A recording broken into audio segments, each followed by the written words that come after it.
Don't forget to follow us on our social media pages. Like, share, and subscribe. This podcast is sponsored by the following. Remington, made with pride in the USA. Iconic American impact.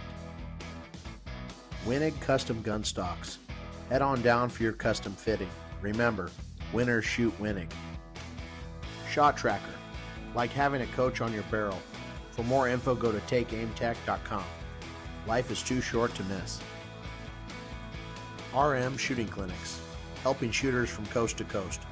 Have Ricky take your game to the next level. Zach Nanini at Northwestern Mutual. Trusted advice from someone you know. We believe in putting people first. Other supporters for Trap Talk. The Nevada State Trapshooting Association. Don't miss their 75th annual state shoot this October in Las Vegas. The NSTA puts on some great shoots, and they're going big for this year's state. Go to nvtrap.com to check out their program and all other shoots as well. Welcome to another episode of Trap Talk. I've got my co-host, Richard Marshall Jr., and we've got our guest tonight, Ryan Glow from Nebraska. How's everyone doing tonight? Doing good. Thanks for having me on. Good, Zach. How's everybody else? Oh, it's a nice night. So that being said, Rick, could you introduce Ryan for us? Yeah, we got Ryan Glow out of Omaha, Nebraska.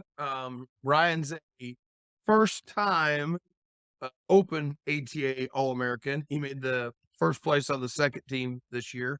Ryan traveled quite a bit, but Ryan grew up shooting the high school program, the youth program in Nebraska in 2007 and started registering targets in 2010. And then Ryan actually did a lesson with me back in 2012, which 11 years ago seems like a long time, but Ryan's grown up now. He's the current manager of Coke Trap and Skeet Club in Omaha, Nebraska, off 72nd Harrison Street. So welcome to the show, Ryan.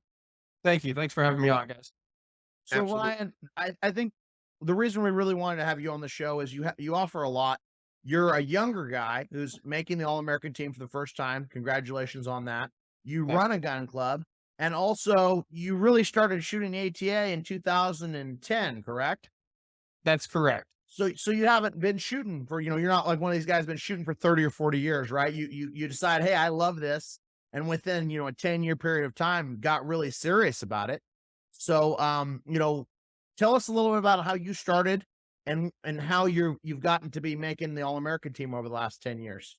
Yeah. So how I got started, we had some family friends. They were on a local high school team.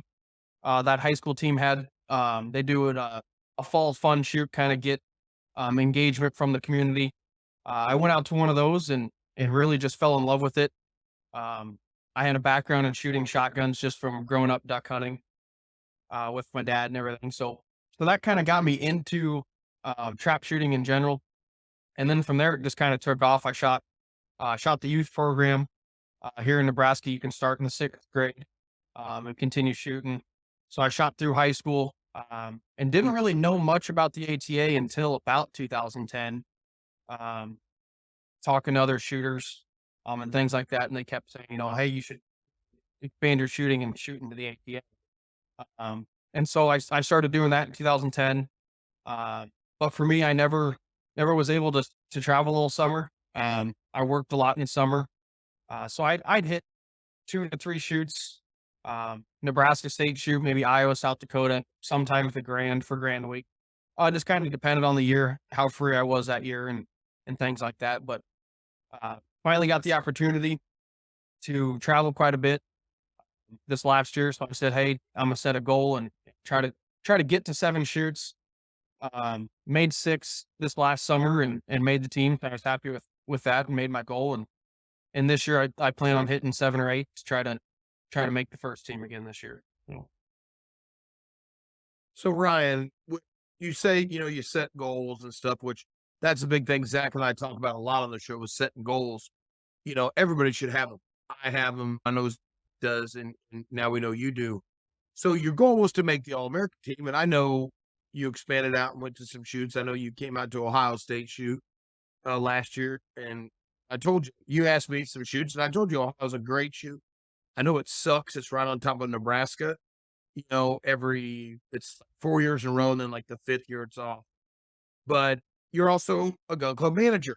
So with those goals and the time, I know you got time to practice, you know, because managing the club, you can always slip out if by chance. I know it's not probably not a lot of good practice, and some would say, because you're always having people bother you. I know when we talk on the phone, you know, you're just like, hold on, you know, you got customers, but your goals, have you changed them for this year? You know, I know you said 7 or 8 shoots. Last year, you only got 6 in. I know you enjoyed Ohio State last year. You shot with, I think, Mitchell Pearson, Sophie Nostrom. Can't remember who else who was on that squad, but, you know, you came out there, you shot really well. I know you missed the last target in the handicap, otherwise we wouldn't have shot off and wouldn't have to stick around for an extra hour for you to beat me in the damn all-around shoot-off. But, you know, it is what it is. But you had some good success there in Ohio. Are you planning to come back to Ohio this year? What's kind of your shoot schedule? Shoot schedule this year. I do plan on coming back to Ohio. I really did enjoy it. And last year, another goal of mine was to hit shoots that I've never gone to before. Again, because I've only gone to a few, it was easy to do that. So this year I found some, or last year I found some shoots that I really like. So I plan on going back to those. So for me, again, I was trying to get some new shoots in, so I was finally able to make it down to the Spring Grand for the first time this year. That was very enjoyable. Had some good scores and some pretty poor scores, but hey, weather was rough down there, so which I knew going into it. You know, everybody always says the weather's hit or miss down there. I plan on going to Missouri, and then from there go to Kansas, then Ohio, and then I believe it's Minnesota, South Dakota, Iowa, and then the Grand. And then again, in the goal of trying to hit new shoots, I've actually never made it to the Heartland Grand. So we'll see how this year goes, and hopefully that can be number 8 for the year. The Heartland's a great shoot. Dale, I think Dale Stockdale works harder than any gun club owner on the trap side that I've ever seen. So promoting the sport, just everything he does for the shooter. So yeah, to all our listeners out there, try to get to the Heartland Grand. I mean, Dale could really use the support. He throws awesome targets. I didn't get to go last year. I had some family stuff going on, so I didn't go, but I always try to make it. But now you ought to look at going to Vernal, Brian. That's the Western Grand. Sean Hawley throws a great target. I think everybody should go to Vernal. We have a great time out there. Zach's been out several times. He's shot really well there. I think it's a great opportunity for a lot of shooters to hit Vernal. Yeah, and Vernal's definitely on the list. I've heard great things about Vernal, from yourself and Pearson's and everybody else that's been out there from the Nebraska area. You know, everybody talks good about Vernal, and again, it's just one of those things that I think eventually I'll get to. But unfortunately, with it being right after Missouri this year, I'm not going to be able to make it. But hopefully next year, you know, I might have to pull a shoot out of the rotation and get up there and try again. That's kind of my goal is to really try to hit shoots that we'll talk great about and try to get to those big shoots people always just rave about. I'm in the same boat. I can't make Vernal this year because back to back, it's kind of far. So I totally understand, Ryan. But I mean, maybe in 2024 we'll both head out there.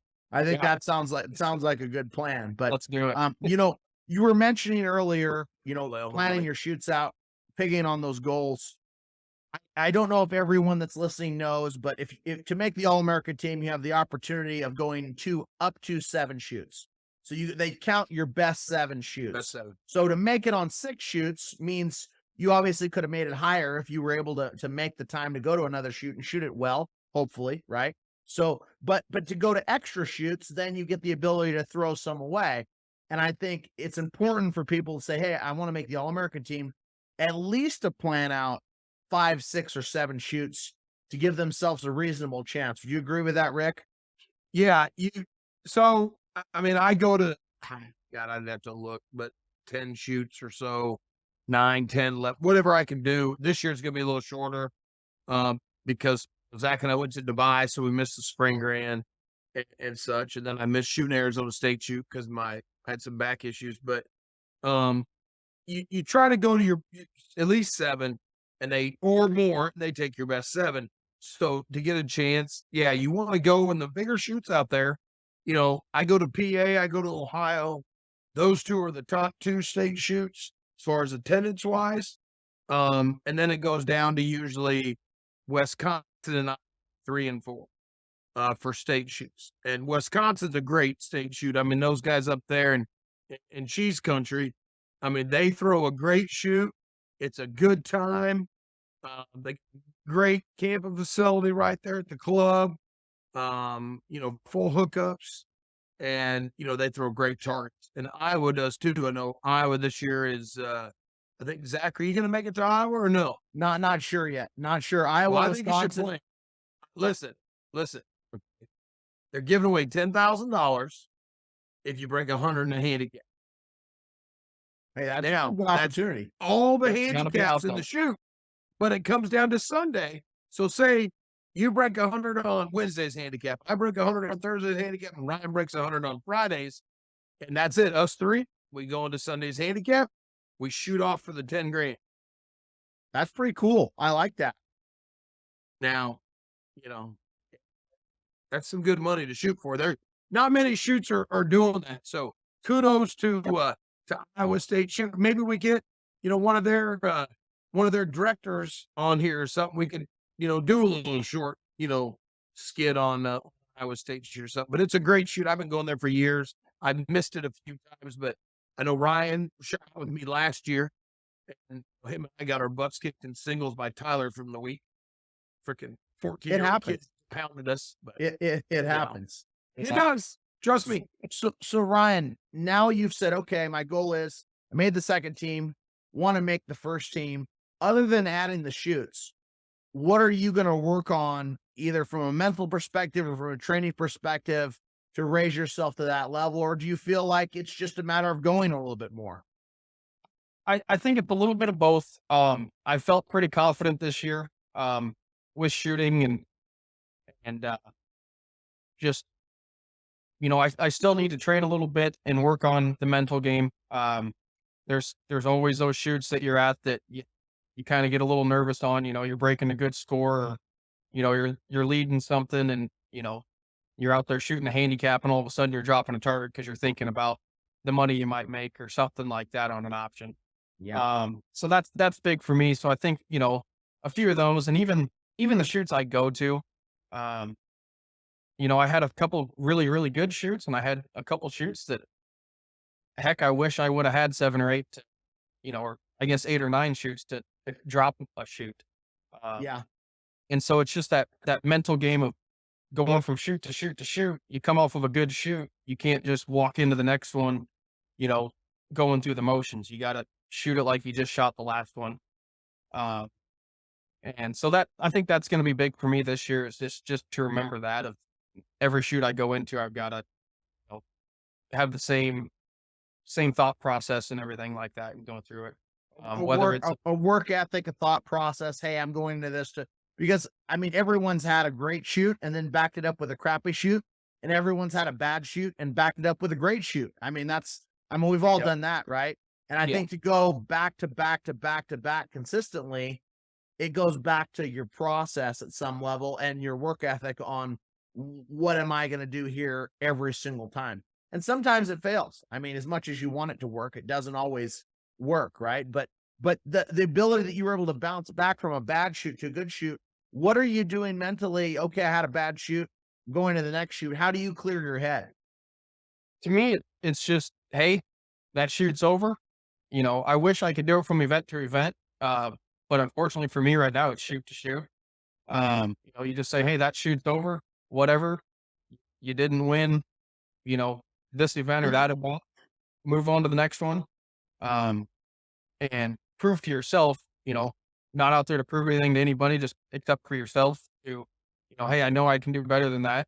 So why don't we, go ahead and do that and kind of just bear down when we get to that next shoot and just make sure that everything's clicking properly.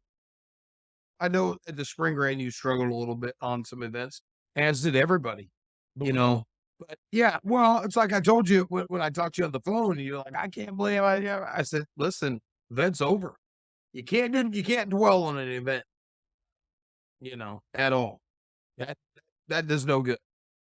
Yeah, No, it's and hard. It's hard to recover when you're trying to win overalls and all arounds. You're thinking about the points, and you know that one event takes you out of it. I mean, that's exactly how it was for me in Florida this last shoot. I shot really good singles and doubles, and my handicap just weren't there, and so I was constantly pulling myself out of it. But I mean, the best thing you can do there is shoot what you're shooting good, I guess. And I was able to do that at least, but I didn't let it affect me. But it is kind of hard to get through that mentally, and it's really tough when you start trying to make the All-American team the first couple times. And I think you go into a shoot knowing what you need to shoot and knowing that you need to get these points. And then when you're failing, it's almost like a double letdown, right? I mean, it's kind of a crappy deal, but that's why Ricky doesn't shoot for points. You know what? Here's the deal. I go shoot. I have fun. That's my number one rule. I just got back from college nationals, okay? And I told all my kids every day, shoot, have fun. If you guys can have fun, then you're gonna shoot better. Okay. If you're not having fun, you're not gonna shoot good. And we talked about this when you were in the spring grand. I said, dude, just have fun. You're like, how do you have fun when you're breaking? yeah, And that's true. I mean, it is true. I get it. And that's the one thing that I like to reiterate to the listeners out there is anytime you're shooting, have fun. I know sometimes breaking a bad score isn't having fun. It's not. But don't let that score, that trap, make the event bad. Come out of it. I mean, that's what you need to do. I mean, I got a call this week and I was in San Antonio. My son shot singles, didn't shoot very good. My wife was telling me she had a chat with him. I didn't have to. And then he breaks 47 out of 50, wins the handicap shootout for the high school. He said, Dad, yeah, you were right. I just told myself, I'm going to go out there and have fun. Yeah. It makes a difference. Yeah. And that's what really just makes the shooting is, like you were talking about point shoots and things like that. It's, I know last year, you were on me, a couple other guys, come out to Wisconsin, more points. It's like, well, for me, South Dakota is just a fun one for me, whether it's a 2 or a 3 or 4, whatever it is that year, to me, it's, old friends of mine, Nathan Hofer that still shoots a little bit. South Dakota is about the only registered targets he puts up. Yeah. So it's one of those things that's, hey, I love going there. I love shooting with him and Fred Nagel and his son, Chris, Dean Bright and things like that. So that, to me, that shoots in there in my schedule just to go have fun. Well, certainly, if you shoot well, yeah, you'll get some points, but you can't go there and expect him to get 300 points on a shoot. It's not a point shoot. It's just a shoot to go have fun. And that's what, that's what it's all about at the end of the day. Yeah, no, and I agree. And that's what like when I said that to you last year, because I knew you said, I want to make the All-American. And I said, well, here's the deal. There's twice as many points at Wisconsin. Nothing against South Dakota. I love shooting at South Dakota. I've shot at Mitchell, shot well. I've shot at I've never been to Aberdeen, but Cedar Falls or not Cedar Falls? Falls. Yeah, Sioux Falls. When we shoot up there, they throw a great shoot. They got a huge clubhouse. It's a great time. It's closer to me to go to Wisconsin, but I go up there. I have a squad. We Justin Wyatt, little Donnie and Tyler trying to make the team. So I give them the best opportunity you can to go to shoots to get the most points. Where me, I'm going. I like to have a good time. Got a lot of students up. Yeah, that's where we need to get Zach up there. I'm gonna make more shoots than I haven't. Trust me. So Ryan, with you're traveling more, you're working more. Tell us a little about your equipment. I mean, what are you shooting as far as gun goes? How do you set it up personally? Are you more of a high point of hold guy, a low point of hold guy on the house? I mean, just walk us through your physical equipment and strategy. So, just recently got into a Krieghoff. This was my first full target season with the Krieghoff. I ended up purchasing one. I don't know, purchasing one about a week or two before the 2021 Grand, and shot it all through Grand or prelim week and Grand week, and fell in love with it. So I ended up shooting it all this target season. Went down to prelims, put a Wenig stock on it because I was having a few issues with consistency. And that was my other struggle this year was I'd go to a shoot well, get to the next shoot, and it'd feel like it's not even my gun.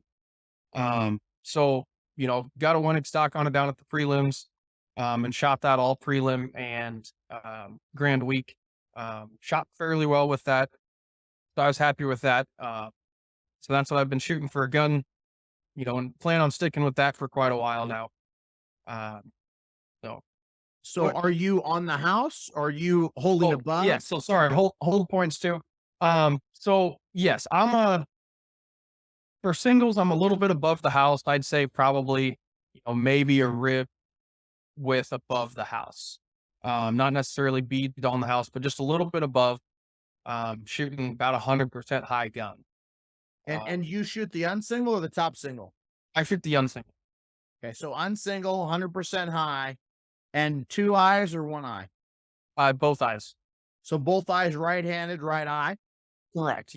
Okay. So just very similar to my style, very similar to Ricky's style, on the house or low, close to it. Target comes out, acquire it, and then your closing distance. Correct. Yep. And then for handicaps, as I move back, I'm about handicaps and I'm on the house, and doubles is probably about the same as singles. So Now, Zach, Ryan does do something that we don't. What's that? He shoots a super full. Oh. So do you shoot that all the time?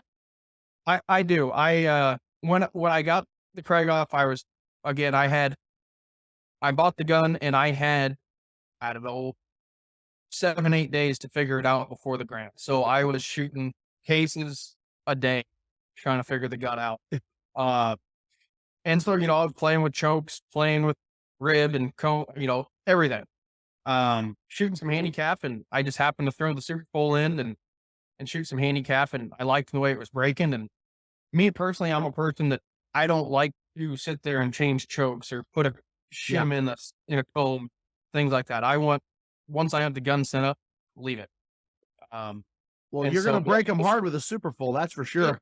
Yeah, I started shooting singles with it, and just love pounding on targets like that. And so it kind of makes you feel good and gives you that confidence when you're center punching targets like that, I've just left it in from there and kind of ran with it. It seems to work just fine. I mean, you broke a 200 in the clay target with it, correct? I did, yes. So 200 in the clay target. You've shot some great handicap scores this year, I've seen. Now in doubles, are you super tight for that, or do you have different settings on chokes? Doubles, I'm a little bit more open now with that. That's a improved mod. 2030, like a mod bull, but just kind of gives me that little bit of extra. And I'm shooting mod improved. I think, Rick, are you shooting mod improved, or are you talking mod iMods, the best 2 choke, the 20-30 thousandths. That comes from years ago, talking with Tommy Wilkinson, who, does barrel work, does a great job. And that's kind of what he always recommended. So for doubles. Yeah, for doubles. Unless you're Mitchell Loveless, then you can get away with 10-30. I guess. I mean, I'm a fan of 20-30, and I'll argue with anybody day in and day out on that. So yeah, it's. I mean, I've always shot that, and I've had good luck with it. I've seen some guys open up. If they're really shooting that target quickly off the house. I've never been a fan of opening up, and it sounds like Ryan's not either, shooting that super full. I mean, you're just roasting those things, huh? To me, I kind of, people that always ask me, I said, you know what, at singles, to be honest with you, your pattern's so tight with most of your chokes that if you're going to miss a singles target, you're going to miss a singles target. Now, do you think that's helping? You think it's helping your game long-term doing what you're doing right now, or how do you feel about it? I think so, because it's more of a, you can see where you're breaking a target at more precisely. If I've been on some traps where I'm shooting, I'm like, okay, these last 5 I've taken the top off of. So now I, bring the whole point down just a little bit, um, or just, whatever, just a little bit, start breaking those targets in the center. So for me personally, I like that, because then I'm able to see a little bit easier where my breaks are, and to see if I need to make an adjustment before I miss a target. And okay, now I need to make an adjustment. So for me, that's why I like keeping that in there as well. Awesome. Awesome. So transitioning, thank you for sharing a lot of your shooting ability. You run a gun club now, right? You're a manager. That's correct. Yes. So tell us, what do you see at your gun club as far as what customers like? Maybe there's some things that's working as a gun club manager, and maybe give the listeners a different point of view on that side of your life. So that's been a lot of fun for me. Waking up every day, going to a trap range, hanging out. Um, you don't get to shoot as much as you would think, just because obviously you're busy. You're running around taking care of the customers. We are open to the public 6 days a week. And so we stay fairly busy with that. We've got a group of regulars, that are there probably 4 to 5 days out of the 6 that we're open every week. They hang out, they shoot a little bit of trap. It's actually been pretty cool that we've had a few skeet regulars, start hanging out with the trap regulars, and now everybody they shoot trap on Tuesdays, skeet on Wednesdays. And then they just depend upon the day what they want to shoot. So that's great to see. Because, sometimes you get into those groups, the skeet shooters hate the trap shooters, and the trap shooters hate the skeet shooters. So it's great to see that mix, that these guys, everybody's shooting everything and they all appreciate the games. And I know Rick's talked about that before, where it's good to shoot everything. Everything. And Absolutely. we've got a 5 stand down there as well. So we've got 13 fields, 6 of them are overlay, trap skeet overlays, and then a 5. So we've got a variety of things going on. The customers, to them, it's pay to play. I mean, they come in, they pay their money for the rounds. They don't have to worry about setting up calls, loading houses, adjusting targets, anything like that. If they ever need anything, they give us a call or flag one of us down, and we're happy to, raise or lower their targets for them, fix a mic for them, anything like that. So we try to cater to them the best we can. So service you would say, is important to the customer, making sure that it's easy for them to be able to go out there and shoot without having to set up their own field, or without having to adjust anything. Just boom, easy, good to go. I mean, that's Correct. more just good customer service, more than anything, to keep the clients happy. And that's my biggest thing, with my staff is, I try to just reiterate to them, hey guys, just hang out outside, be visible to the shooters. Obviously, one, for safety, so that way we can see everything. Again, we're open to the public, so we get all sorts of shooters. We get everywhere from the competitive shooters out practicing, to just your recreational guys, to guys that have never shot a shotgun before, but hey, I just bought this, from the local gun store. Can I come down, try it out? And again, we're happy to help them, show them how the voice call system works. We use the long range target system, showing them how that works. Even showing them, just basic fundamentals of stance and things like that, and how to operate everything. So yeah, customer service to us is huge, to just make it easy for that customer to walk in, pay for their rounds, go out there and just enjoy themselves. Yeah, Ryan throws they do, what was the, like, open house type deal for the 5 stand night on the... Yeah, so we've done this was the second year we did it, and it's been a very good turnout. In November we do an under the lights 5 stand shoot. And so we kind of it's just kind of we've got some skeets open, we've got some trap doubles, but our main thing is we bring in another 5 stand course as well. So we've got 2 5 stand courses kind of running. We've got what we'd call maybe a beginner's course, and then we've got something on a little higher side, that, you know, guys are jumping back and forth, shooting the different courses, maybe going out and shooting trap or skeet. We're throwing white targets on our trap and skeet fields, throwing all sorts of different variety color targets, on our sporting or on our, 5-stand courses. And then I like to throw in some crusher targets in there, kind of make it fun. We'll throw some crusher targets in there. If somebody breaks that, we usually give away, hats or shirts or, meat prizes, whether it's steak or bacon or anything like that. So it's been a great turnout the last couple of years. We'll get, probably 60, 70 shooters down there, from dusk till we can shoot till 10 o'clock at night. Being inside the city of Omaha, we do have to shut down at 10 o'clock, for noise ordinances. But yeah, our lights are on, and I mean, we kind of just let everybody, shoot what they like and have a great time down there. Now, Ryan, is there any thoughts of maybe doing a glow in the dark stand shoot? I have been talking to people that have done it before. I've seen some clubs do it. I've seen some guys with personal ranges do it. And so I've been trying to get some insight on how they're running it, kind of the pros and cons and the do's and don'ts. Yeah. So I've been slowly kind of picking their brains, and I'm hoping to do that soon. Yes, I've seen the videos out there. Looks like a blast. Looks like a great draw. So it'd be something we're looking into for sure. Yes. I think it'd be fun to do a 5-stand glow in the dark. Yeah. I mean, hey, with a name like Glow, you got to support the glow in the That's dark. right. Yeah. Come We on, call it baby. Super Full Glow. And I don't know if Super everybody's glow seen those banger. videos, but the glow in the dark that Rick's talking about is, the whole field is black light. It's not your white lights like you see at the Grand under the lights, or like PSCA where they're shooting under the lights. It's black lights. Your targets look like they're neon glowing, kind of a cosmic look to it. Black lights and glowing targets. I kind of want to shoot trap that way.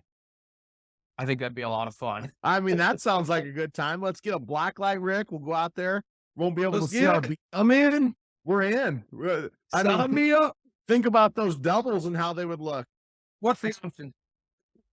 I don't know. I got to shoot it first, Ricky. We'll see we'll have to judge the crowds and see what they'll do. But Oh, Lord. so how hard has it been going from, just being a shooter to running a gun club? I mean, has that been a transition for you, or has it made it easier or harder, or how is that lifestyle, Ryan? I think it's made it a little easier. Again, going to the gun club every day, you do get a little bit more opportunity to practice, but you're not just practicing as much as you think. So I might get in there early and maybe shoot a round or two before we open up, and things like that. But you're constantly, setting targets, watching targets. You're constantly around the targets, and being able to shoot all the games too, right there. So sometimes I'll get bored, and, if we've got a slow day or I'm there early in the morning working on some other things in the office, I'll run out and go shoot some skeet or some 5-stand quick, because it's easy to just run out there and shoot that. So that's kind of nice too, being able to just shoot the different games. And I think that's helped my shooting, being able to shoot those different games, just with leads and target acquisitions and things like that. I mean, it's got to help, right? I mean, it's learning how to shoot a different type of target. And like for me, I used to train skeet when I was working on staying in the gun and shooting more of an angle or that left and right movement.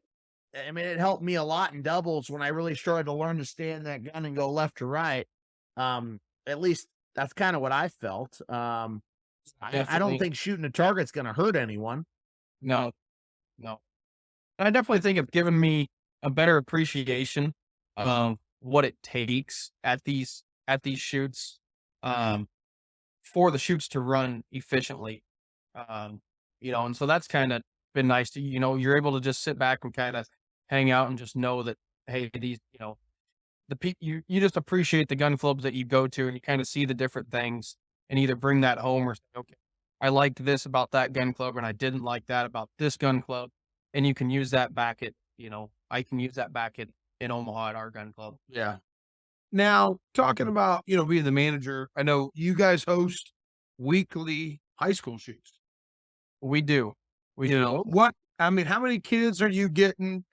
Because you're in the northern, but there's 2 clubs that host high school shoots in the northern. We're in the central, so we have 1 club. But how many kids are you getting? And are you doing anything special for the kids, or what's your take on the youth shooting, going on? So the high school shoots, those are great. We host for the high schools. They shoot 6 weeks in the year, between March and the 1st of May. There's 6 weeks there that they have their competition. We are fortunate enough to host 4 of those. And like you said, we are in the North Conference. Unfortunately, the majority of the ranges around us have 6 to 8 trap fields. The North Conference has gotten so big, being in the Omaha and surrounding areas, that it was getting to 500-600 shooters, and you're trying to run 500-600 shooters to shoot 100 targets on 6 to 8 fields. It was taken from 8 a.m. to 8-9 o'clock at night. That's a lot. Yeah. So they get to the point where they said they had to split it. So on a normal weekend, we're running about 200 to 230 to 260 shooters at our facility on a Saturday. Getting them through, and it's great seeing the kids shoot. Just getting the youth into the program. I'd like to see more carry on outside of high school. Unfortunately, you don't see, again, there's 500 kids in the North Division. There's maybe 4 or 5 that go out and shoot registered targets past high school or even during high school. So, trying to find a way of getting people into the ATA or even any other registered associations would be great. And just like myself, I've shot for 3 or 4 years before I even really understood or knew about the ATA. So I think sometimes it's that too, where these kids might be intimidated of, okay, these, they don't understand how the ATA shoots work and things like that. And I've met kids like that and been happy to help them through. And, hey, here's how the ATA shoots work, this and that. And the other thing, big questions are, what are options, this and that. Well, you don't have to play them, but if you can break targets, I recommend playing them, things like that. But yeah, it's great to see all these young shooters out there. And Nebraska itself, come our state shoot, the high school state shoot, that first weekend of May, there's 2,600 youth shooters at that shoot. Huge. Which is, it's a huge state shoot. And again, I wish even 10% of them would go out and go shoot some sort of registered targets just to keep the youth in the game. Now, you started in high school yourself, correct? I actually started in grade school. Okay. So we've got a couple, what they call junior programs around here that you can begin shooting in the 6th grade. So 6th, 7th, and 8th grade, you shoot 50 singles. And then come high school, then you shoot 50 singles and then 50 handicap. In your handicap, they just take your single score of that day divided by 2, and that's the handicap you shoot for the day. So 25-yard max. Yep. So I love shooting in high school. I felt like I got a reduction. I was on the 27, I was 15, I was like, 25, great. If I broke 50, which you should have let, I did shoot all the time. Leave those kids alone, Ricky. Come on. Listen, it's one of those things, and like Ryan was saying about the Nebraska State High School, which is our last weekend in April this year. I think it's the first time in a while it hasn't actually went into May. Yeah. But there'll be like 2,600 total between the junior high and the high school, shooting. And it's just a great shoot. It's the Cornhusker Cup, National High School Cornhusker Cup. This is our 53rd annual state high school shoot. So it's a long time. We've got a lot of good kids, a lot of good youth shooters. I wish we could see it grow a lot more. like Ryan said, and get a lot of them kids shooting ATA because that's our future of shooting sports is the youth. Yeah, So I guess you being a youth and you going into the ATA and now becoming an All-American, what do you think was different for you that kept you with it all the way through versus the kids that just kind of give up? I think in right now, I wouldn't even say it's giving up. I think unfortunately, just the price of everything has gotten so much higher. When I uh, started shooting, a case of shells was $35. Yep. And you're paying $2 a round for practice targets. Yep.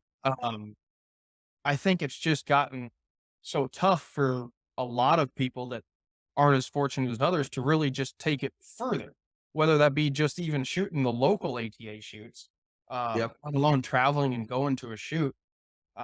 So for me, I wouldn't say it was easy, but I think it was easier then to say, okay, yeah, I can go to this shoot and shoot, 1,200 targets and 1,200 shells, where now they're like, okay, well, 1,200 targets and 1,200 shells, that's a family vacation we could go take with the whole Yeah. family. And not just Oh, start one. absolutely. Go down to Yeah. Florida. Yeah. So I think unfortunately, and the high schools around us, they do great job of fundraising, um, whether it be private fundraising and donations or through their Midway USA accounts. They get this money to cut those funds for the kids. There's a couple high schools around us that they've got enough donations and funds that they can actually uh, pay for their kids' practice. They don't pay for any practice targets whatsoever. Just have to pay for the meat themselves and maybe their shells. And a lot of these schools have um, club guns. And so if a kid's new and their parents like, hey, I don't want to go out and spend $1,000 on a gun that I don't even know if my kid's going to like this sport, things like that, that they try to get them into it, which is great. But yeah, I think they don't really.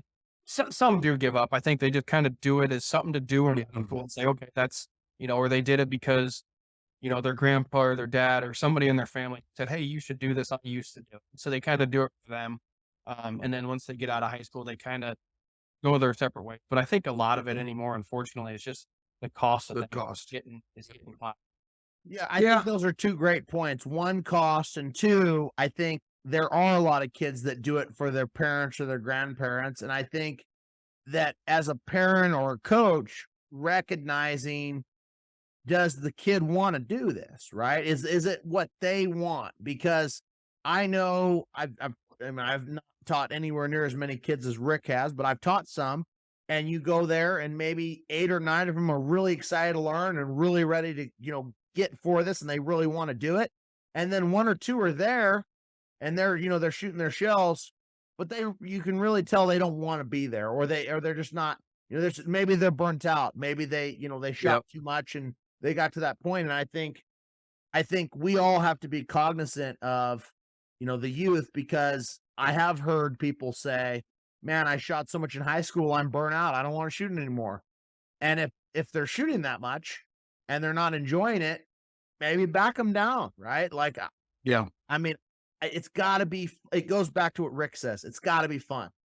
If it's Absolutely. fun, if it's fun, then we're gonna keep coming back. We're gonna keep having fun. But if you're little or you're getting beat up and recoil's an issue, I mean, every one of our listeners, just if you got a kid or young person shooting, if they're enjoying it, I'm happy. But I would say if they're not enjoying it, don't force them to shoot, because that's one of those things that would push them away a little bit more, in my opinion.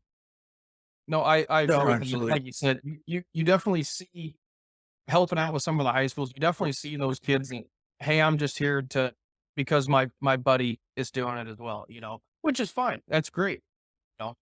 Happy to help and things like that. But, those aren't going to be the kids that carry on to go shoot your targets. Yep. And I don't think there's a way to change that. It's one of those deals where Trap's accepting to anybody. So anybody can come in, shoot through high school and kind of have fun with their friends and say, hey, I did that in high school, and carry on with their life. Yeah, maybe they'll come yeah, back one day. You know, you never know. That's what we hope. I mean, yeah. But like you said, that you made a good point about getting burnt out in high school. And I think it's very easy to do that because the pressure as well. Just for me personally, there was more pressure shooting at a high school event than there was an ATA event. And I think that's just because at an ATA event, at the end of the day, nobody cares that much about the scores, things like that. Everybody, like we talked about earlier, everybody's there just to have a good time. yeah. See their friends that they haven't seen in a while because they went to that shoot to see those friends. Where high school, you have 6 weeks to try to shoot the best you can, prove that you can shoot targets. You have parents watching you, you have other teams watching you, things like that. And unfortunately, at that point, they're kind of hoping you don't shoot as well as their team did or something like that. Where, once you get past that and you start shooting ATA, it's, hey, you shot well today. Congratulations. And, Yeah. The big difference I see in the ATA world is like if it's at the Grand, I mean, I don't care who it is. It's 100 straight every day. So if I didn't do it, then I didn't do it. Somebody did it. Right. Yeah. At that level with little Johnny and little Susie, I mean, it might be a 96 that wins that day. Right. So they're fighting for that score where I think we already know it needs to be perfect. And if it's not perfect, then we didn't do our job. Right. So I think that's where that comes into it a little bit, but it is what it is. Well, Rick, is there anything that you want to ask Ryan before we get out of here? I think we're good. It's great having Ryan on the show. It's his first time making the Open All-American team. He told us a little bit about that process, and also Ryan as a gun club manager. So I think it's great. We're going to be doing more of these type of episodes. Getting the inside of different people from all over the country. So Ryan, it was great to have you. I appreciate everything you do for the sport, and just remember, keep playing the options. Yeah. Hey, thank you guys for having me on. Hey, Rick, you keep playing the options too. Ohio was nice. I know it was for me too. Ryan, is there anyone that you'd like to thank before we get out of here? Anything you'd like to add? I'd like to give a big thanks to my girlfriend Jordan. She kind of holds the house down when I'm away. Again, 6-7 weeks out of the year, she's here watching the dogs for me. Well, that's good. You got to have that. You got to have everything running right to be on the road. That's for sure. That's right. We both know that. We want to thank our show sponsors, Remington, Wenig, Shot Tracker, and the one and only RM Junior Shooting Clinics. Got to have it. We appreciate everyone listening to this episode, and we'll be back again next Friday. Ryan, it's been a pleasure. Thank you so much for doing this, and we'll see you at the next shoot really soon. Sounds great. Appreciate it. See you next time. See you guys. Thanks for tuning in to Trap Talk.